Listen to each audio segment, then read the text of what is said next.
Je ne suis point l'ennemi du concours général. C'est un jeu réglé, comme le jeu du ballon ou le jeu de la raquette. Et comme on voit que les moins habiles à lancer le ballon ou à renvoyer la balle font justement le meilleur public, discutent sur les coups et acclament les champions de tout leur cœur sans aucun mélange d'envie, ainsi la masse des écoliers fait comme un cercle d'amateurs, pour la géométrie, la version latine ou le discours français. Et sachez bien qu'un petit bonhomme, qui ne travaille guère et qui réussit mal, a presque toujours une opinion sur les plus forts, et se trouve disposé à faire des pronostics et même à parier pour l'un ou pour l'autre.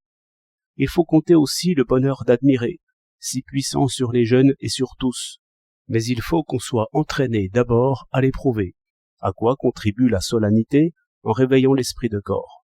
Ce sentiment est tout proche de l'animalité. Il va par lui-même à la sottise, à l'injustice, à la violence, mais il est fort. Il délivre l'individu de sa misère propre, de l'humiliation, de l'envie et de l'ennui. Et, selon mon opinion, c'est ici la générosité qui cherche passage. Cette vertu aveugle fait presque tous les maux humains. Que les jeux athlétiques purifient déjà l'ambition de toutes les manières, par la sévérité et la sincérité des épreuves, c'est ce qui est évident. Mais soutenir que l'homme moyen ne s'intéresse qu'aux coups de poing et aux coups de pied, c'est une thèse de misanthrope, sans consistance et même sans aucune vraisemblance. Aucun homme ne méprise son propre jugement. Les discussions le font assez voir, et je crois même que l'homme le plus ordinaire se sent plus près d'un beau poète ou d'un puissant orateur que d'un boxeur invincible. Car on ne pourrait point dire, pour la boxe, qu'admirer ce soit égaler.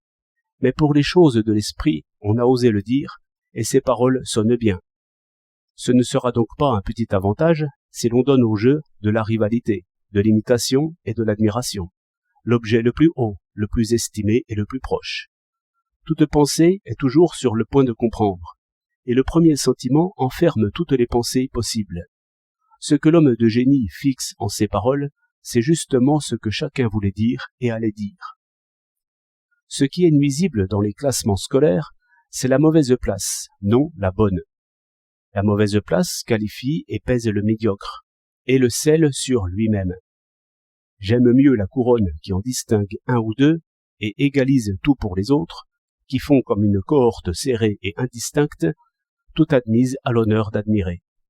Sentiment que j'ai observé bien des fois, et que les années n'effacent point. Chacun se vante d'avoir étudié sur les mêmes bancs qu'un élève qui emportait toutes les couronnes.